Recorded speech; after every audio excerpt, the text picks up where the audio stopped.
주가 다시 시작했어요? 네. 박수 한번 쳐주세요. 감사합니다.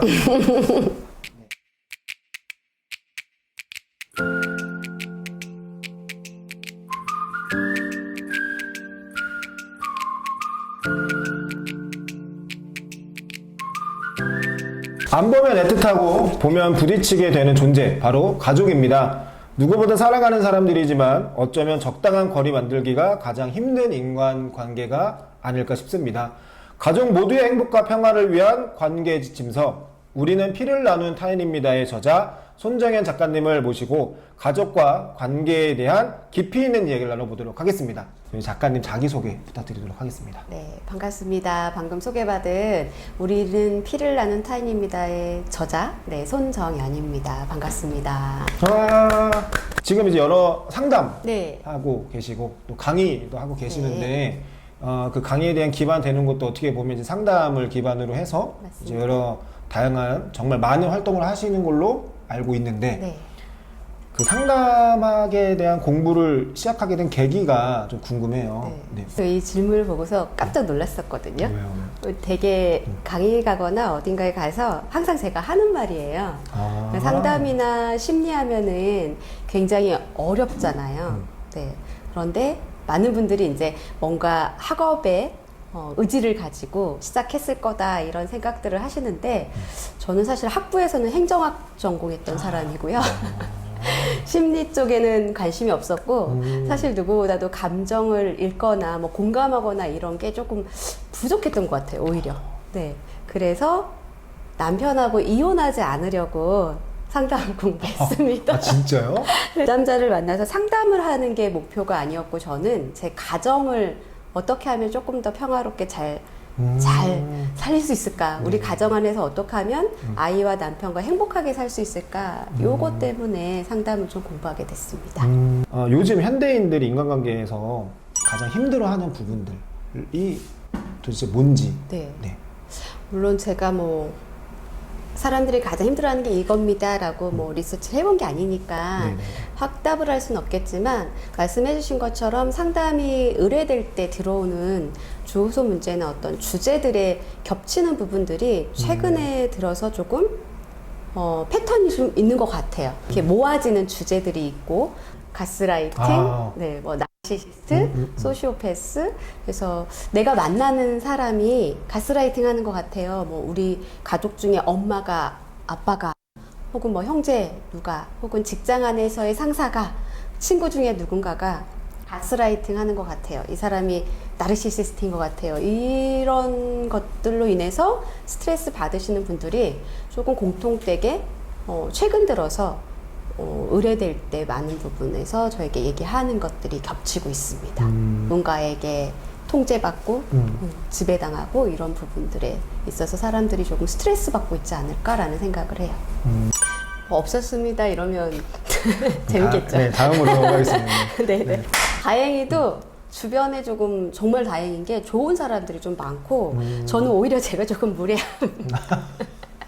무례함을 좀 펼치지 않았나 이런 반성도 해보는데 주변에 조금 좋은 사람들이 많았던 것 같아요. 그래서 많이 수용을 받았고 지지와 격려를 받았는데 상처 받았겠죠. 저도 힘들었고 그래서 지금 제 나이가 이제 40대 중반인데 그러면서 인간관계의 폭이라든지 깊이가 조금씩 변화된 게 아닐까. 네.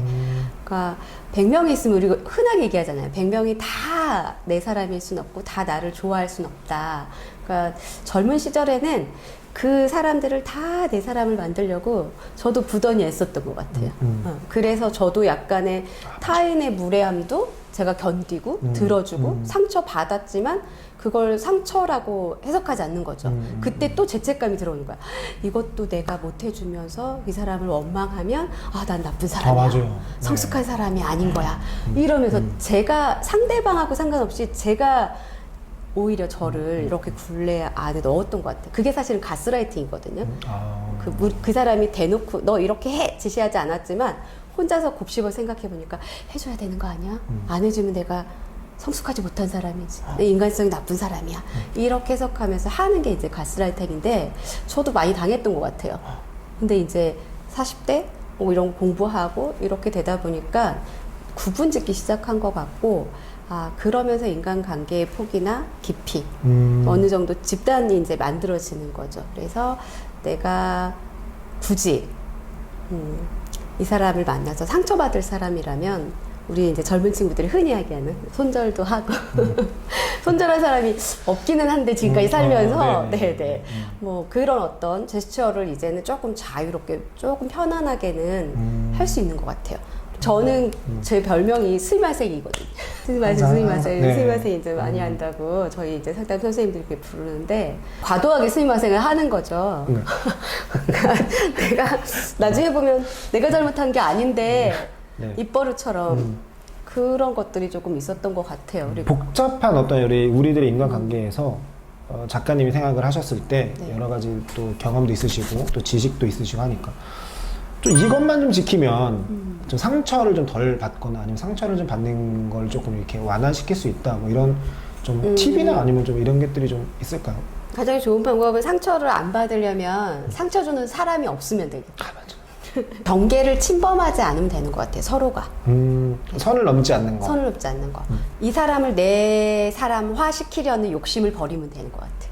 기대 심리라고도 표현할 수 있을 것 같고, 기준에 의해서 상대방을 내가 평가하거나 해석하거나 분석하는 것들, 그런 판단을 하는 태도, 자세, 뭐 그런 습관을 좀 버리면 되지 않을까? 제 아이가 있잖아요. 아이가 있는데 이 아이가 학교에서 학교 생활도 잘하고 선생님한테 예쁨도 받고 공부도 잘하고 어디에서든 잘했으면 좋겠는 거예요. 네, 이거는 아이의 욕구입니까? 엄마의 욕구입니까? 엄마의 욕구죠. 네. 그러니까 엄마가 이런 욕구가 있으니까 아이한테 선생님 말씀 잘 들어야지. 그치. 맞아요. 이게 경계를 침범하는 거거든요. 이 아이는 어떤 생각을 할지 몰라요. 선생님 말씀을 잘 듣는 것보다 즐겁게 선생님한테 표현하는 게 이 아이의 욕구일 수도 있어요. 남편에게도 남편이 들어와서 옷을 예쁘게 개어놓고 이불도 정리를 하고 나에게 와서 힘들었었죠, 오늘 하루 어땠어, 이런 말을 해줬으면 좋겠어요. 이거는 제 욕구잖아요. 남편에게 당신은 왜 그렇게 하지 않아? 그렇게 해야지 남편의 역할을 다 하는 게 아니야? 라고 말하는 순간 경계를 침범하고 그 사람에게 상처를 주는 거죠. 그러니까 내 욕구와 내가 느끼는 감정을 상대방에게 주입시키지 않으면 돼요. 네. 이번에 이제 작가님의 네. 신간이 나온 걸로 알고 있습니다. 네. 우리는 피를 나눈 타인입니다. 라는 이제 제목이에요. 네, 사실은 이제 저도 그 제목을 봤을 때 이게 뭔가 했고, 근데 이제 들여다 보니 네. 이제 아까 지금까지 말씀해 주셨던 어떤 그런 관계 이런 부분들이 있는데, 조금 더 작가님께서 네. 이 책에 대해서 잠깐 소개를 해주시면 좋을 것 같아요. 이 책인데요. 많은 분들이 피를 나눈 타인입니다 이러니까 타인에 대해서 굉장히 서로 속상하고 타인이 되면 안 되는구나 이렇게 해석을 하시더라고요. 딱 보셨을 때는 타인이 슬픈 거구나 거리감도 좀 느껴지고. 네. 그런데 이 책에서 얘기하는 건 피는 나눴지만 우리의 관계가 지향해야 되는 점은 타인이야. 네, 타인이 되라고 얘기하는 책이거든요. 서로가 너무 이렇게 융합되어 있는 것보단 서로 간에 독립되어 있는 그런 지점을 조금 지향하는 거고요. 특히 이 책은 조금 타겟이 좀 명확하게 있어요. 나이가 지긋이 들어가는 노년의 부모와 성인 자녀. 그래서 뭐 기혼의 자녀가 조금 더 공감하기가 좋을 거예요. 네네. 기혼자들이. 그래서 이제 내 가정도 꾸리면서 동시에 나의 원가족이라고 하는 부모님도 내가 함께 좀 돌봐야 되는 상황들. 네. 부모는 내가 공들여서 키운 나의 자녀가 나의 가정을 떠나서 독립된 가정을 꾸려가는 걸 바라봐야 되는 노년. 그래서 이 두 사람이 굉장히 애증의 관계일 수도 있거든요. 그쵸. 네. 그런 어떤 두 사람 간의 상실에 관한 이야기들, 그리고 특히 이제 노부모를 좀 어떻게 이해하면 좋을까. 노부모 입장에서는 나이 들어가는, 나하고 함께 나이 들어가는, 이제 어린 아이가 아닌 거죠, 내 자녀가. 나이 들어가고 있는 내 자녀를 내가 어떻게 또 바라봐야 되나. 그래서 양쪽의 이야기를 좀 적어 놓은 책입니다. 네. 부모님들이 어떤 그런 마음을 그러니까 어떤 생각을 하시나 어떤 마음이실까 이런 것들을 잘 알기가 일반적으로 저희 같은 사람들은 잘 모를 것 같아요. 어렵죠. 표현도 좀 못하시고. 그렇죠. 또 그냥 아예 우리 때는 그냥 마음으로 아는 거 이렇게 하시는 분들이 많으니까 네. 조금 알려주셨으면 좋겠어요. 그러니까 노부모님들의 마음을 어떻게 우리가 좀 이해하고 좀 헤아릴 수 있을까? 일단 노부모님들께 해드리고 싶은 말은 자녀가 다 이해해 주기를 바라기 전에 저는 이 광고를 그전에는 굉장히 좋아했는데 심리 공부하면서부터는 이 광고가 왜 이렇게 했을까라는 생각을 하는데 말하지 않아도 그거 아니라고 노부모님들 표현해 주셔야 되고요. 말을 해줘도 사실 그 워딩의 의미가 사람마다 다 다르잖아요. 말조차 안 하면 더더욱 헤아리기가 어렵거든요. 그럼에도 불구하고 헤아려 본다라면 제가 조금 말씀드리고 싶은 건 일단 부모라면, 뭐뭐라면, 엄마라면, 아빠라면, 자녀라면 이런 뭐뭐라면 안에 내가 정의 내리고 있는 것들을 조금 지우셨으면 좋겠다. 선입견, 편견 이런 부분들을 내가 조금 빼면 일단 이분들의 마음을 헤아리려고 하는 자세는 됐다. 그 다음에 내가 조금 헤아리기 위해서 드릴 수 있는 팁은 나는 너를 다 안다 라고 하는 마음을 이제는 비우고 나는 너에 대해서 아무것도 몰라. 모른다라는 자세만큼 좋은 자세는 없는 것 같아요. 그렇죠. 인간관계에서. 이거는 어느 세대 누구와의 관계에서도 가장 제가 요즘 생각할 때 가장 핵심이에요. 직장 안에서도 당신에 대해서 아무것도 모릅니다여야 되고 부부 간에도 나는 이 사람에 대해서 모른다. 내가 내 자녀를 바라볼 때도 그렇고 부모를 바라볼 때도 아무것도 모른다라는 태도로 접근하면은 좋은 관계를 만들 수 있는 것 같아요. 독립이란 말이 굉장히 어렵잖아요. 사실 저도 어렵습니다. 그런데 심리에서 얘기하는 가장 사실 추구하는 가장 궁극적인 목적이라면 개인의 독립과 자율성이라고 얘기를 하거든요. 그런데 이게 가족에도 해당이 되는 것 같아요. 가족 간의 독립을 할 수 있는 방법으로 제가 떠오르는 건 서로를 믿어주는 것? 서로에 대한 믿음이 있으면 독립이 가능한 것 같아요. 쉽게 우리가 아이들 자전거 배울 때 떠올리시면 자전거를 타는 아이가 앞에서 타고 있고 뒤에서 부모가 이렇게 잡아주잖아요. 이렇게 처음에는 밀어주다가 나중에 손 안 뗐어 안 뗐어 하면서 떼잖아요. 그리고 아이는 막 이렇게 페달을 밟아서 자전거를 탑니다. 넘어지기도 하다가 다시 일어나서 또 페달을 밟아서 자전거를 이제 아주 아이가 잘 타게 되잖아요. 그 과정을 거쳐서 가족 간에는 그 과정이 필요한 거예요. 덜어는 아프기도 하고 다치기도 하고 그런데 아플까봐 혹은 다칠까봐 상처받을까봐 너무 서로의 이야기를 꽁꽁 싸매고 말하지 않으면 그게 오히려 독이 되는 경우가 있어요. 독소가 쌓이는 것처럼. 그런데 자전거를 태워줄 때 우리가 어때요? 이 아이가 탈 수 있을 거야 라고 하는 막연한 믿음이 있잖아요. 아이는 내가 손을 놓아도 탈 수 있을 거야. 그 마음이 필요한 것 같습니다. 가족 간에. 그런데 믿지 못하면 어때요? 붙잡고 있거든요. 그리고 또 믿지 못함과 동시에 그 믿지 못함은 누구로부터 발생하냐면 내 안의 불안으로부터 발생하는 것 같아요. 내가 불안하니까 이 아이가 다치면 어떡하지? 넘어지면 어떡하지? 자전거를 못 타게 될 텐데 내가 놓지 못하는 것 같아요. 그래서 내 안에 있는 불안감을 내리고 상대방이 잘 해낼 거라고 하는 상대방에 대한 믿음을 가지고 있으면 우리는 서로 간의 독립을 응원할 수 있을 것 같습니다. 참 어려운 것 같아요. 개념이잖아요. 행복이라고 하는 건 개념인데 그랬을 때 이 개념을 제가 구체적으로 한번 떠올려 보면 저는 가장 행복할 때가 사실은 산책할 때거든요. 평화로울 때, 초록색을 볼 때, 꽃과 나무를 볼 때, 그냥 쓱 지나치면서 걷는 게 행복한 게 아니고 저는 이렇게 하나씩 들여다보는 것 같아요.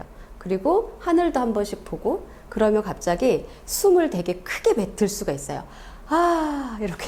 와 이렇게 그런 어떤 일상에서의 경외심을 제가 만나게 되면 경외심을 경험하게 되면 굉장히 행복해지는 것 같아요. 그게 꼭 그런데 자연에서만 겪는 게 아니고 자연이 아닌 사람에게서도 제가 경험할 때가 있는 것 같아요. 와 우리 남편에게 이런 모습이 있었어? 와 우리 아이에게 이런 대범함이 있었단 말이야? 그러면서 그 사람에게 놀라게 되고 그 경외감을 제가 느끼는 것 같거든요. 제가 얼마 전에 강아지하고 산책을 하는데 철쭉꽃이 굉장히 많이 폈을 때거든요. 그 철쭉꽃이 폈다가 지는데 저는 여태까지 철쭉꽃이 그렇게 꽃잎이 떨어지는 건 줄 몰랐었어요. 흔하게 보는 꽃인데도 철쭉꽃은요, 동백꽃 지는 걸 혹시 보셨나요? 동백꽃은 내가 그대로 뚝 떨어지잖아요. 철쭉도 그렇게 꽃이 지더라고요. 저는 벚꽃님처럼 이렇게 한 장 한 장 지는 줄 알았거든요. 근데 강아지랑 산책을 하다가 이 강아지가 코 박고 이렇게 철쭉꽃을 계속 냄새를 맡고 있길래 유심히 저도 관찰을 하다가 바닥에 떨어진 이 꽃들이 그렇게 한 꽃마을 전체가 딱 지는 걸 보고서 와, 철쭉꽃도 이렇게 동백꽃잎처럼 지는구나. 그 부분을 보면서 제가 새로운 걸 발견을 한 거죠. 그때 이제 저는 경외감, 그런 낯섦, 일상에서의 발견되는 낯섦, 그리고 새로운 것에서 경외감을 느끼는 것 같습니다. 행복한 가정이라고 하면은 저는 서로 간의 기대 심리를 조금 버리는 것. 내가 나에 대한 기대 심리를 가지고 있는 건 괜찮아요. 우리가 흔하게 완벽주의 많이 들어보셨죠? 완벽주의는 나쁜 게 사실 아니거든요. 완벽주의는 내가 맡은 일들에 대해서 완벽하게 해내고 잘 해내고 싶은 마음이잖아요. 이 완벽주의가 나빠질 때가 있어요. 그건 나에게만 해당시킬 때는 나를 성장시키고 발전시키는 거지만 이 완벽함을 내가 아닌 타인에게 요구하면 그건 경계를 침범하는 게 되거든요. 그 완벽함은, 타인에 대한 완벽함은 좋지 않은 완벽함이죠. 가족에도 마찬가지인 것 같아요. 내가 가지고 있는 나의 기대 심리, 내가 꿈꾸고 있는 어떤 기준이 있겠죠. 삶의 기준들. 그걸 나의 배우자, 또 자녀, 내 부모에게 요구하게 되면 초반에 제가 말씀드렸던 것처럼 무례함이 되는 거고요.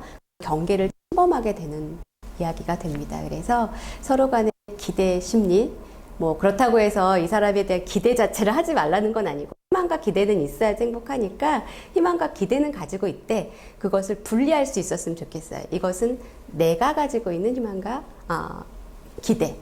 이 사람이 해낼 수 있는 역할은 이 정도. 그걸 그대로 내가 사실 그대로를 수용하고 인정해주면은 행복한 가정이 되지 않을까라는 생각을 합니다. 행복한가? 화이팅!